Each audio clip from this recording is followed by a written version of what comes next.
지난 주간에는 우리 국민들이 전혀 예상하지 못했다가 뉴스 속보로 아주 아주 기쁜 소식을 하나 들었어요. 무슨 소식입니까? 노벨 평화상. 노벨 문학상. 여기 또 다음 주에 또 한 번 사과할 뻔했네. 노벨 문학상을 받았는데 이 한강이라는 이 작가가 우리나라 최초로 또 그러면서 아시아 여성으로서도 최초로 노벨 문학상을 받은 것입니다. 이웃나라 일본이 과학 분야에서 여러 번 노벨상을 받고 또는 문학상도 받고 평화상도 받고 막 이럴 때마다 정말 많이 부러웠는데 우리나라 노벨 문학상 작가가 나왔다는 것은 이건 우리나라로선 큰 경사예요. 저는 노벨 문학상이 발표할 시즌이 되면 항상 우리나라에도 작가가 나올 때가 됐는데, 그러면서 제가 마음에 개인적으로 생각할 때는 이제는 돌아가셨지만 예전에는 박경리 선생이 받지 않을까, 또는 이문열 작가가 받지 않을까, 황석영 작가가 받지 않을까, 이런 생각하면서 그분들 책을 열심히 읽었는데 뜻밖에도 지난 주간에 금년에 그렇게 기대치 않았는데 상대적으로 매우 젊은 한강이라는 이 작가가 받게 됐습니다. 여러분, 우리나라가 노벨상 작가를 드디어 배출했다는 것은 우리 문학의 힘이 그만큼 인정을 받았다는 뜻이고, 또 그러면서 우리나라 문화가 강해졌다는 뜻이고, 그러면서 국가의 격을 문화적인 면에서 매우 높이 올리는 참 경사스러운 일입니다. 그래서 우리가 이 소식을 듣고 국민으로서 한 작가의 개인의 영광이 아니라 우리 국민으로서 함께 기뻐할 그럴 일입니다.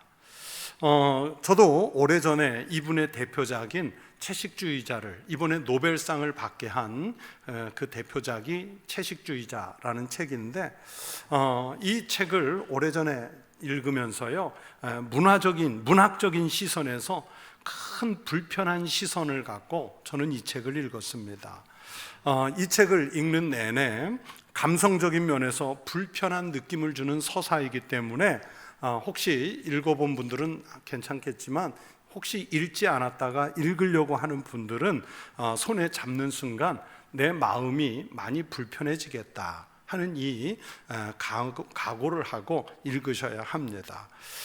그래서 일부 교육청에서는 그 청소년들은 이 책을 읽지 않도록 아예 추천 도서 목록에서 빠져 있기도 합니다. 제가 이 책을 읽으면서 불편하다 하는 것은 이념적으로 불편하다 또는 역사적으로 불편하다 그런 뜻이 아니라 이 한강이라는 작가가 주제로 삼는 큰 핵심이 폭력이거든요. 우리 인간이 도대체 어디까지 폭력의 깊이가 깊어질까? 그러면서 이 폭력으로 인해서 얼마나 어두운 사회가 될까? 하지만 이 폭력 속에서 어떤 식으로 대응을 해야 되는 것인가, 이런 부분들을 역사적 사실에 비추어서 썼는데, 그 중에서 특별히 이 채식주의자라는 책은 폭력의 그 육식으로 상징되는 폭력에 대응해서 이 주인공 여성이 남편의 반대에도, 형부의 반대에도, 언니의 반대에도 불구하고 계속해서 극단적으로 채식주의자가 돼가는 거예요. 그러면서 이 사람이 점점 극단적으로 채식주의자가 돼가는 그 과정이 불편하다는 것이지, 그러나 문학적인 면에서 이 책을 읽으면 대단히 잘 쓴 그런 글입니다. 그런 작품이에요. 이 한강이라는 작가에게 큰 영향을 끼친 것이 광주에서 일어났던 5.18 광주 민주화 운동이나 아니면 제주도에서 있었던 4.3 사건 등이 영향을 끼쳤는데, 여러분, 우리나라 근현대사가 이제 해방되고 난 다음에 아주 큰 아픔을 겪었지 않습니까? 다시는 우리 역사 속에서 이런 일들이 일어나서도 안 되는 그런 비극이지만, 그러나 기왕에 일어난 사건이잖아요. 기왕에 일어난 이 비극적 사건을 문학적으로 설명해서 서술한 게 이 한강이라는 작가의 작품들이기 때문에 사실 제가 노벨상 받았다는 이야기를 들으면서 이 작가의 입장에서는 그 역사적 사실들을 문학적으로 펼칠 수 있는 역사적 혜택을 입었다. 이 작가는 역사로부터 혜택을 입었다. 그런 생각을 하면서 제가 노벨상 관련 기사들을 읽었습니다. 여러분, 사람이 일생을 살면서 무엇에 영향을 받느냐, 누구의 도움을 받느냐, 무엇에 붙잡혀 사느냐가 그 사람의 인성과 삶을 형성하는 데 매우 중요하거든요. 그런데 이 작가는, 한강이라는 작가는 자기가 직접 목격한 일은 아니지만 아버지 세대에서 일어났던 그 역사적 현실을 놓지 않고 잘 붙잡아서 이런 위대한 작품들을 문학적으로 내놓았던 것입니다. 이 작가는 그래서 역사로부터 도움을 받았다. 제가 그렇게 생각한 거고요. 그런 면에서 오늘 말씀을 준비하면서 우리 성도들 여러분은 삶의 동인으로서 무엇을 붙잡고 있는가? 특히 그리스도인으로서 여러분의 삶에 그렇게 직접적으로 힘을 주는 요소, 아니면 도움을 주는 요소는 무엇인가? 여러분은 누구로부터 도움을 받고 있습니까? 아니면 무엇으로부터 여러분이 힘을 얻어서 살고 계시는지요? 여러분, 그 끝날 때까지는 끝난 것이 아니다라는 말 들어보셨나요? 네, 많이 들어보셨을 거예요. 누가 했는지도 아시나요? 그 말을? 이 말을 끝날 때까지는 끝난 게 아니다. 이 말은 미국 프로야구에서 1950년대, 60년대 뉴욕 양키즈라는 명문팀에서 캐쳐, 포수로 활약했던 전설적인 선수 요기 베라라는 선수가 한 말입니다. 이 요기 베라가 선수 생활을 은퇴하고 뉴욕 매츠라는 팀의 감독으로 있을 때 이 감독이 맡고 있는 팀이 그 팀이 속한 지구에서 꼴찌를 하고 있는데 아무래도 금년은 좀 농사를 잘못 지은 것 같아요. 그래서 한 번은 많은 기자들 앞에 있을 때 한 기자가 뉴욕 매치는 금년에는 끝난 것 아닙니까? 이런 질문을 했을 때 이제 이 전설적인 선수였다가 감독이 된 요기 베라가 끝날 때까지는 끝난 것이 아닙니다. 이런 아주 유명한 말을 남겼고요. 정말로 실제로 얼마 남지 않은 게임을 계속 승승장구해서 마지막 게임에서 극적으로 정말 이 뉴욕 매츠팀이 우승을 하는 역사를 일으킵니다.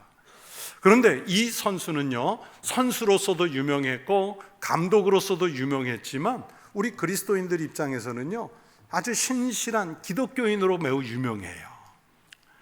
우리나라에 요즘에 예능 프로에 많이 나오던데 미국 메이저리그에서 활동했던 김병현이라는 야구 선수를 아시는지요? 이 김병현 선수가 미국 메이저리그에 갈 때 이 선수를 다이아몬드백스라는 애리조나 팀으로 스카우트한 사람이 단장으로 있던 가라지올라라는 그 단장인데, 이 가라지올라도 요기베라와 거의 동시대의 야구 선수로 아주 유명했습니다.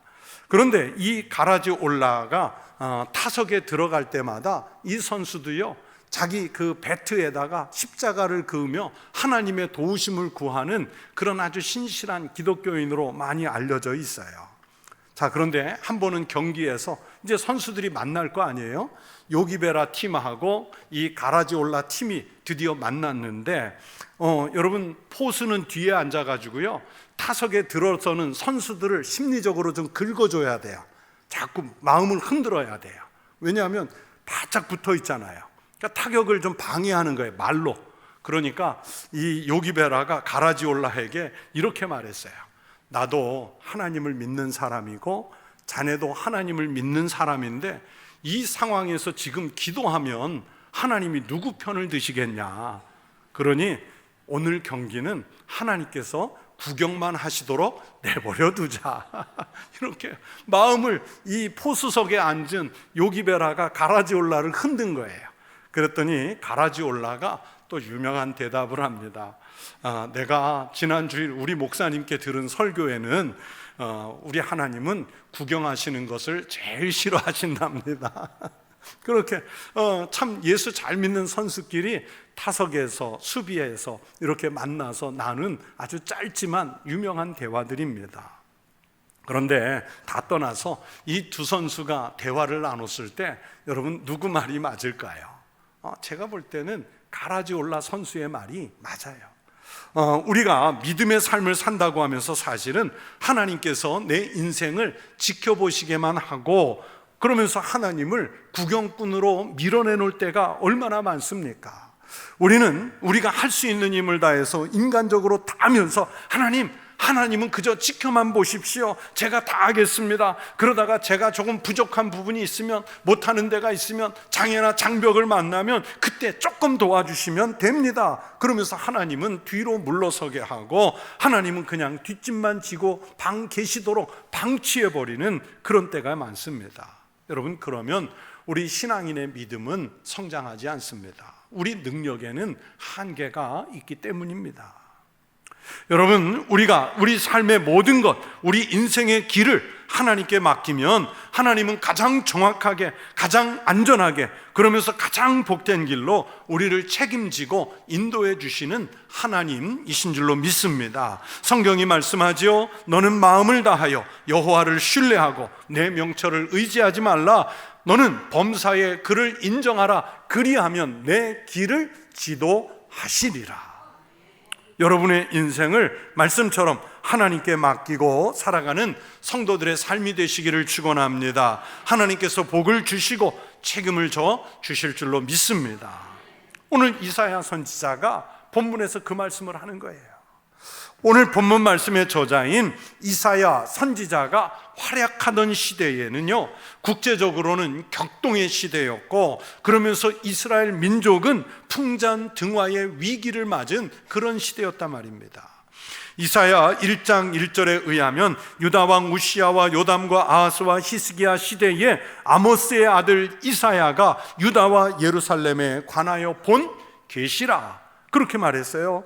여러분, 우시야 왕부터 히스기야 왕 때까지의 이 역사는요, 북왕국 이스라엘은 아수르에 의해서 이미 멸망당해서 뿔뿔이 흩어져 버렸고요, 또 그러면서 북왕국을 멸망시킨 대제국 아수르는 이제 막 급격하게 쇠퇴해가는, 망해가는 중이었고, 그러면서 중근동 지역의 신흥 제국 바벨론이라고 하는 그 제국이 막 급부상하고 있는 그런 격동의 시대예요. 유다와 예루살렘이 여러 번 아수르 제국에게 공격을 당하고 포위를 당해서 멸망 직전까지 갔던 때였고, 나라의 명운을 알 수 없는 위기의 시대가 이사야의 시대입니다.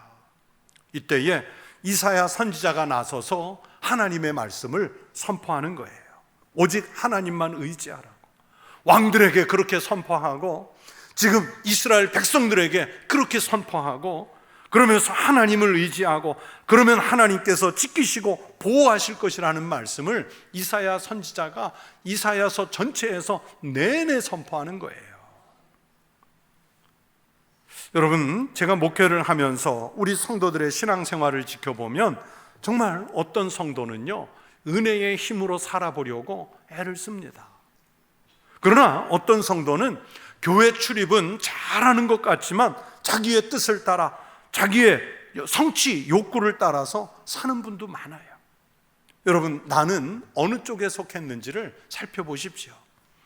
은혜의 힘으로 살려고 애를 쓰는 성도는 어떤 형편에서라도 하나님을 의지하려고 애를 씁니다. 작은 은혜만 주셔도 하나님께 감사한 마음을 표현합니다. 은혜로 살아가는 사람은 내가 힘쓰고 너 애쓰고 땀 흘려서 거둔 실적이 있어도 이 모든 것이 하나님의 은혜입니다 고백을 하고, 또 자기를 돕는 분들이 있었기 때문이라며 주변 사람들에게 공을 돌려요. 몸이 병들거나 사업이나 가정에서 어려운 일을 만나면 하나님께서 자신을 더 크고 좋은 길로 인도하시기 위해 지금 나를 연단하시는 중이라 여기면서 그 고난을 담대하게 받아들입니다. 내가 주님의 영광을 위하여 과연 무엇을 할 수 있을까 섬길 일을 찾아서 하는 분입니다. 그러나 자기 힘만 믿고 사는 교인은 성경이나 교회에 대해 지식적으로 많이 알 수는 있겠지만, 그러나 신앙의 마음은 아닙니다. 자기 뜻대로 되지 않으면 불만이 나와요. 감사가 없습니다. 때로는 다른 사람 또는 환경 이런 것을 탓해요. 어려운 일을 만나면 하나님 왜 하필이면 나에게 이런 일이 생겼습니까? 그러면서 하나님께 따지듯이 묻습니다. 다른 사람이나 이웃과의 관계를 자기 중심적으로만 보려고 하기 때문에 작은 잘못도 용납이 되지 않고 그래서 다툼이 많아집니다. 이스라엘 백성들이 40년 동안 광야길을 헤매다가 이제 거의 마무리할 시점에 주신 말씀이 신명기서예요. 하나님께서 그 신명기서 8장 17절, 18절에서 이렇게 말씀하십니다. 그러나 내가 마음에 이르기를 내 능력과 내 손의 힘으로 내가 이 재물을 얻었다 말할 것이라. 내 하나님 여호와를 기억하라. 그가 내게 재물을 얻을 능력을 주셨음이라. 이같이 하심은 내 조상들에게 맹세하신 언약을 오늘과 같이 이루려 함이니라. 이스라엘이 보세요, 아무것도 얻을 수 없는 그처럼 황량한 사막 광야에서 물을 얻고 음식을 얻고 그러면서 광야에서 길을 잘 찾아간 그 여정이 모두 하나님의 인도하심과 이스라엘 민족을 향한 하나님의 축복의 선물 아니었겠습니까? 하나님이 능력을 주셔서 그들이 40년간 거기에서 살아남은 것인지 여러분 것이지 자신들의 능력이나 노력으로 얻을 수 있는 게 없는 땅이었잖아요. 그래서 하나님, 내 하나님 여호와를 기억하라. 내 하나님 여호와를 기억하라. 신명기서에서 반복해서 그 말씀을 하시는 거예요.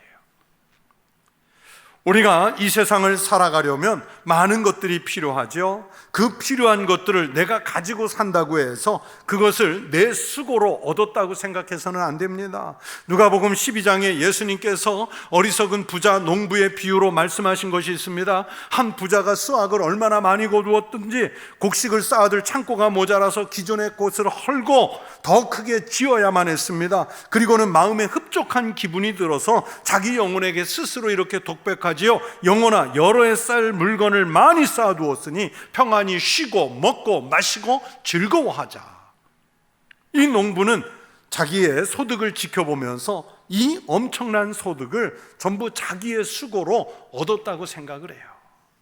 그래서 자기 스스로 대견해했고 이제 자기는 이것을 즐기면서 살 권리가 있다고 생각했습니다. 보세요, 이 농부의 안중에는 그것을 주신 하나님이 전혀 없습니다. 주신 분에 대한 감사의 마음이 전혀 없습니다. 그런 영혼에게 주님이 말씀하십니다. 어리석은 자여, 오늘 밤에 내 영혼을 도로 찾으리니 그러면 내 준비한 것이 누구의 것이 되겠느냐. 여러분, 아무리 많은 것, 아무리 높은 것, 아무리 큰 것, 아무리 넓은 것 많이 쌓아두었어도요, 주님이 그날 밤 영혼 거두어 가시면 무슨 소용이 있겠어요? 이 농부는 자기 인생을 도우신 분이 누구인지 전혀 몰랐습니다. 자기가 스스로 자기의 보호자여 도움이라고 여겼습니다. 그는 생명의 주관자가 누구인지 파악하지 못했습니다. 결국 생명의 주관자가 그의 생명을 거두어 감으로써 그는 자기가 가진 것을 하나도 누리지 못하게 됐다고 예수님 말씀하시잖아요. 누가 자기를 돕는 분인지 이렇게 모르는 사람은 어리석은 사람이에요. 여러분, 우리가 살아가면서 하나님의 지지를 잃어버리는 사람, 가장 어리석은 사람이에요. 제가 저희 아이들 어렸을 때 가끔 야단을 치게 되면 하는 말이 있습니다. 아이들 키우다 보면 괜히 밉상인 날 있잖아요. 말도 안 듣고 대들고 그러면서 떼쓰고 할 때 제가 뭐라 그러냐면, 엄마 아빠가 너희들 인생의 최대의 지지자여야 하는데 너 자꾸 엄마 아빠의 지지를 잃지 마라. 부모의 지지를 잃으면 그것만큼 큰 손해가 없다, 그 얘기를 했어요. 여러분, 자녀가요 부모님의 지지를 잃어버리는 건 이거 큰 손해예요. 그렇다면 여러분, 우리 그리스도인은 누구의 지지를 받아야 합니까? 하나님의 지지가 필요합니다. 여러분, 하나님의 지지를 절대로 놓치지 마십시오. 내가 아무리 노력하고 애를 써도 하나님의 은혜, 하나님의 도우심이 아니면 나의 수고와 노력들은 아무것도 아닌 물거품이 될 수 있습니다. 우리가 천년 만년 살 것 같이 계획도 하고 준비도 하지만 하나님께서 우리를 인도하시지 않으면 우리가 계획한 모든 것이 다 헛것이 될 수 있어요. 우리가 인생을 안전하게 제대로 살려면 하나님께서 나를 도우시도록, 하나님께서 나를 인도해 주시도록 전적으로 맡겨드려야 합니다. 이것을 의지한다, 부탁한다, 의탁입니다. 오늘 본문 7절 이하에서 이사야 선지자가 바로 그 말씀을 하는 거예요. 주 여호와께서 나를 도우심으로 내가 부끄러워하지 아니하고 내 얼굴을 부싯돌같이 굳게 하였으므로 내가 수치를 당하지 아니할 줄 아노라. 나를 의롭다 하시는 이가 가까이 계시니 나와 다툴 자가 누구냐? 나와 함께 설지어다. 나의 대적이 누구냐? 내게 가까이 나올지어다. 보라, 주 여호와께서 나를 도우시리니 나를 정죄할 자 누구냐? 보라, 그들은 다 옷과 같이 헤어지며 좀이 그들을 먹으리라. 너희 중에 여호와를 경외하며 그의 종의 목소리를 청종하는 자가 누구냐? 흑암 중에 행하여 빛이 없는 자라도 여호와의 이름을 의뢰하며 자기 하나님께 의지할지어다. 여러분, 인생을 살면서 우리가 부끄러워할 때가 얼마나 많습니까? 수치를 당할 때도 있습니다. 혼자 있는 것처럼 고독하고 외로운 순간도 있고요, 또 철저하게 고립되어서 정말 무서울 때도 있습니다. 이런 곤란한 상황을 만났을 때 그리스도인은 어떻게 해야 되느냐? 오늘 본문 성경이 답을 주세요. 주 여호와께서 나를 도우심으로 나와 함께 설지어다. 내게 가까이 나올지어다. 그러면서 보라, 주 여호와께서 나를 도우시리니, 즉 우리가 스스로 극복할 수 없는 곤란한 상황을 만났을 때 하나님께서 도우셔야 이겨낼 수 있는 줄로 믿습니다. 즉 우리가 여러분 살다 보면 싸워야 할 때가 있잖아요. 하나님께서 함께하는 사람과는 다툴 사람이 없다고 말씀하죠. 우리가 비록 죄를 짓고 살지만 하나님께서 우리 죄를 용서하시면 우리의 죄를 함부로 정죄할 사람도 없다고 오늘 본문이 말씀하시지요. 우리 인생길이 칠흑같이 어두워서 빛이 없어 보여도 하나님을 의지하는 사람은 얼마든지 살 길을 찾아갈 수 있게 됩니다. 그러므로 하나님의 도우심을 바라십시오. 주님을 신뢰하고 의탁하십시오. 주님만이 나의 도움 되시는 하나님이심을 고백하는 성도 되시기를 축원합니다. 모세가 이스라엘 백성들을 인도해서 출애굽을 시작했지요. 하나님께서 우리를 인도하실 것이라고 큰 소리치고 애굽을 빠져나와 나오는 데까지는 성공을 했는데 홍해 바다에 이제 도착했을 무렵에 그때 애굽 바로 왕의 마음이 변하지요. 당시의 세계 최강의 군대, 애굽의 군대를 추격대로 보내서 그 오합지졸 이스라엘 백성들을 다시 잡아오라는 거예요. 자, 앞에는 바다가 가로막고 있고 뒤에는 성난 애굽의 군대가 추격해 옵니다. 그 당시에 이스라엘 백성들이 얼마나 공포의 분위기였을지를 상상해 보시기 바랍니다. 출애굽기 14장에 그 혼란스러운 상황이 간단하게 묘사되어 있습니다. 그러나 말씀은 짧지만 얼마나 혼비백산했을지 그 상황을 짐작할 수 있어요. 애굽 사람들이 자기들 뒤에 바짝 따라붙으니까 이스라엘 자손이 심히 두려워하여 여호와께 부르짖었다, 성경이 기록했어요. 어떤 사람은 애굽에 매장지, 장지가 없어서 우리를 이 사막에 끌어내어 죽게 하느냐 막 그러면서 소리를 지릅니다. 한 무리는 우리를 내버려 두라, 우리가 애굽 사람을 섬길 것이라 그렇게 소리치면서 우리가 지도자를 세워 다시 애굽으로 돌아가 항복하자 이렇게 말해요. 여러분, 이 사람들이 항의할 때 얌전하게만 했을까요? 아닙니다. 분명히 그 목소리들 중에는 우리를 꿰어낸 모세와 아론을 처형하자 막 그러면서 욕하고 돌을 던져가면서 선동하는 사람들도 있었을 거예요. 실제로 가데스 바네아에서 그렇게 하지 않습니까? 이때 모세가 전한 말씀이 있습니다. 모세가 백성에게 이르되 너희는 두려워하지 말고 가만히 서서 여호와께서 오늘 너희를 위하여 행하시는 구원을 보라. 너희가 오늘 본 애굽 사람을 영원히 다시 보지 아니하리라. 어떻게 하라고 말씀합니까? 가만히 서서. 어떻게 하라고요? 가만히 서서. 무엇을 보라고 하십니까? 하나님이 행하시는 구원을 보라는 거예요. 여러분, 모세 이 한 사람의 믿음이 이렇게 이스라엘 민족을 구원했어요. 종되었던 땅에서 주인의 땅으로, 죽음의 땅에서 생명의 땅으로 옮기는 역사를 이 믿음이 일으킨 거예요. 여러분, 이것이 하나님의 도우심을 바라는 사람들에게 주시는 하나님의 은혜인 줄로 믿습니다. 20세기 최고의 기독교 윤리학자 가운데 미국의 리차드 니버라는 분이 계십니다. 이 리차드 니버 박사의 신학 중에서 아주 중요한 것이 절대적 유일신론이라는 것이 있어요. 레디칼 모노데이즘이라고 하는데, 절대적 유일신론, 이게 아주 중요해요.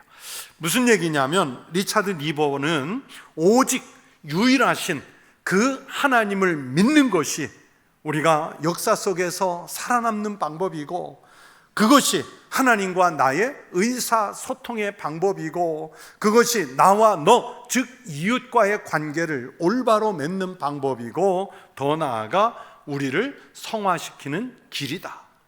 뭐가? 절대 유일하신 하나님을 믿는 믿음이 그런 역사를 일으킨다는 거예요.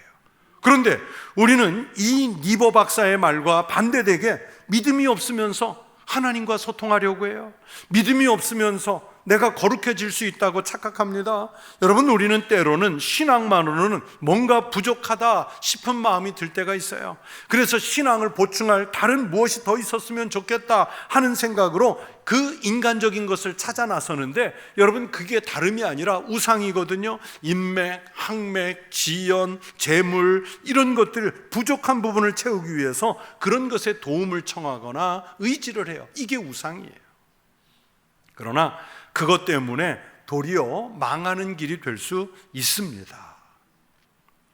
여러분, 인생을 살면서 말로 다 할 수 없는 어려운 일을 겪을 때가 있지요.